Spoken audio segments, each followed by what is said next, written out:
मेरा नाम है दीपक। मैं एक ट्रक ड्राइवर हूँ और मेरा रोज़ का काम था रात में ट्रक चलाना। इसलिए मुझे भूतों पर बिल्कुल विश्वास नहीं था, क्योंकि मैं उस दिन से पहले कभी कोई वैसी चीज़ नहीं देखी कि मैं भूतों पर विश्वास कर सकूं। पर इस रात मेरे साथ कुछ ऐसा हुआ कि उस दिन को याद करके मेरी रूह कांप जाती है। यह बात आज से 2 साल पहले की है, जब मैं और मेरा हेल्पर राजू हम सहारनपुर से 5,000 ईंटें भरकर देहरादून ला रहे थे। लगभग रात के 11 बजे थे। मैं और मेरे हेल्पर ने सोचा पहले कुछ खा लिया जाए, फिर आगे चलेंगे। इसलिए मैंने हाईवे के बगल में एक ढाबा था, उसमें जाकर अपना ट्रक खड़ा कर दिया और फिर वहीं खाना खाकर जैसे ही हम उठकर जाने लगे, तभी उस ढाबे वाले ने मुझे पूछा, अरे उस्ताद, किस तरह की ओर जा रहे हो? उस ढाबे वाले की बात का जवाब देते हुए मैंने कहा, बस भाई जी, देहरादून तक ही जाना है। उस ढाबे वाले ने मेरी बात सुनकर अपनी घड़ी में टाइम देखा और कहा, उस्ताद, रात के 12 बजने ही वाले हैं, कुछ देर यहीं रुक जाओ, रात के 1 बजे के बाद चले जाना। उस ढाबे वाले की बात सुनकर मुझे बड़ा ही अजीब लग रहा था, इसलिए मैंने कहा, क्यों भाई जी? मेरी बात का जवाब देते हुए उस ढाबे वाले ने कहा, क्योंकि उस्ताद, कोई भी रात के 12 बजे के बाद 1 किलोमीटर आगे जो बरगद का पेड़ है उसे पार नहीं कर सकता, और उस बरगद के पेड़ से 1 किलोमीटर आगे और एक बरगद का पेड़ है, और वहां से भी कोई उस बरगद के पेड़ को पार नहीं कर सकता। मैं वहां खड़े खड़े उस ढाबे वाले की सारी बातें सुनने के बाद मैंने कहा, अरे नहीं भाई जी, मैं नहीं रुक सकता। मुझे ये ईंटें जल्दी ही देहरादून पहुंचानी है, और वैसे भी मुझे इन सब बातों पर बिल्कुल भी विश्वास नहीं है।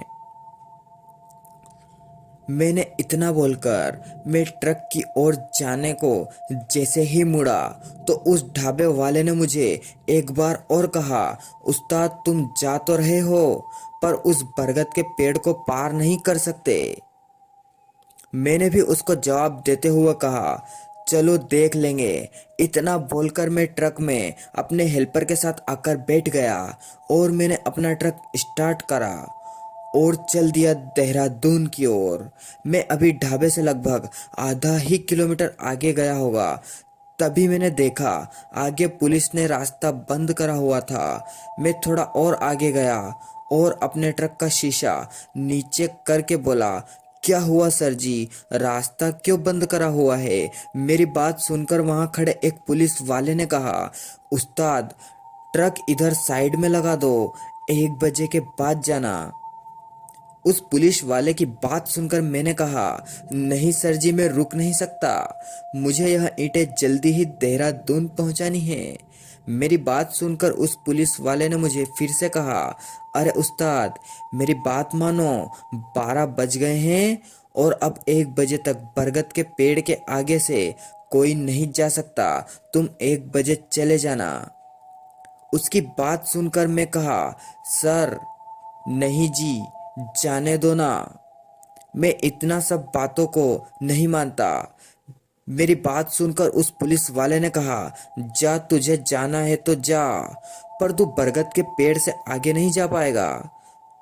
उनके इतना कहते ही मैंने तुरंत ट्रक स्टार्ट करा और चल दिया। तभी मेरे हेल्पर राजू ने मुझे कहा, अरे उस्ताद, 1 घंटे की तो बात है, रुक ही जाते हैं ना। और देखो उस्ताद, हमारे ना तो आगे कोई गाड़ी आ रही है और ना ही पीछे से। मैं लगभग 20 सालों से ट्रक चलाता आ रहा हूँ, पर मैंने अभी तक कभी भी ऐसा पूरा हाईवे खाली नहीं देखा जैसा आज। तब तो मुझे भी लगने लगा कि मुझे वहां रुक जाना चाहिए था, पर अब मैं रुक भी नहीं सकता था, क्योंकि मेरे साथ मेरा हेल्पर राजू भी था और मैं नहीं चाहता था कि उसे पता चले कि मैं भी अब थोड़ा थोड़ा डरने लगा था। तभी एकदम से सब उल्टा हो गया और मेरा सर सीधा ट्रक की छत में लगा। बाहर का सब दृश्य बाहर का सब दृश्य भी उल्टा दिख रहा था। मुझे कुछ समझ में नहीं आ रहा था कि यह क्या हुआ। तभी राजू ने मुझसे कहा, उस्ताद अपना ट्रक पलट गया है। पर यह कैसे हो सकता है, क्योंकि हमारा ट्रक तो बिल्कुल सही से चल रहा था और ना ही हमारे ट्रक का कोई एक्सीडेंट हुआ था। यही सब सोचते हुए मैं और राजू किसी तरह से ट्रक से बाहर निकले तो हमारी आंखें फटी की फटी रह गई। मुझे तो अपनी आंखों पर विश्वास ही नहीं हो रहा था, क्योंकि हमारा ट्रक बिल्कुल उल्टा हुआ रखा था। ऐसा लग रहा था जैसे किसी ने हमारे ट्रक को उठाकर उल्टा करके रख दिया हो, क्योंकि हमारे ट्रक में जो ईंटें लोड थी वो बिल्कुल वैसी की वैसी रखी हुई थी और ना ही हमारे ट्रक में कोई निशान आया था। इसलिए मैंने कहा कि किसी ने ट्रक को उठाकर उलट कर रख दिया हो।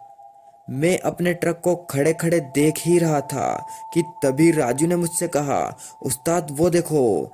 जिस ओर राजू ने देखने को बोला था मैंने वैसे ही उस तरफ देखा तो मुझे समझ में आ गया कि वो सब हमें रुकने के लिए क्यों बोल रहे थे, क्योंकि मैंने देखा हमारा ट्रक कहीं और नहीं बल्कि उसी बरगद के पेड़ के सामने उल्टा पड़ा हुआ था। उसके बाद हमें वहाँ कोई दिख तो नहीं रहा था, इसलिए मैंने और राजू ने ट्रक से अपना बिस्तर निकाला और पास में जो दुकानें बनी हुई थी उनके बाहर जाकर लेट गए। हम लेटे हुए ही थे, तभी किसी ने हमें अपने हाथों से हिलाकर उठा दिया और जैसे ही मैंने आंख खोलकर देखा तो हमारे सामने 4-5 लोग खड़े हुए थे और उन्हीं में से एक आदमी ने मुझे कहा, भैया आप ठीक तो हैं? हम पास के ही गांव के हैं। हमें पता चला था कि कोई ट्रक रात के 12 बजे के बाद यहाँ से जा रहा है, इसलिए 1 बजने के तुरंत बाद हम यहाँ आ गए कि किसी को मदद की ज़रूरत तो नहीं है। और जैसे ही हम यहाँ आए तो देखा आपका ट्रक पलटा हुआ है, पर ट्रक में कोई नहीं था। तभी हमने आपको यहाँ लेटे हुए देखा और एक आप तो किस्मत वाले हैं जो आप बच गए, क्योंकि जल्दी से कोई नहीं बचता। और उनकी बातें सुनकर बस यही लग रहा था कि जरूर कोई अच्छा काम करा होगा तभी हम बच गए। पर उस समय वो अच्छा काम तो याद नहीं आ रहा था। तभी उस गांव के आदमी ने अपनी बात को जारी रखते हुए कहा, इस 1 किलोमीटर के अंदर अंदर में कहते हैं कि कोई देव रहते हैं और रात के 12 बजे के बाद उसके बच्चे सड़क पर खेलते हैं, इसलिए वो देव वहाँ कोई भी गाड़ियाँ आने नहीं देते और 1 बजे के बाद उनके बच्चे जब खेलकर चले जाते हैं तब कोई भी वहाँ आ सकता है। उस रात मैंने और राजू ने किसी तरह काट ली और अगली सुबह क्रेन बुलाकर ट्रक को सीधा करा और तब हम वापस देहरादून गए। दोस्तों आपको कहानी कैसी लगी कमेंट में ज़रूर बताएं। साथ ही वीडियो को लाइक और चैनल को सब्सक्राइब जरूर कर लें और साथ ही वीडियो को शेयर जरूर करें।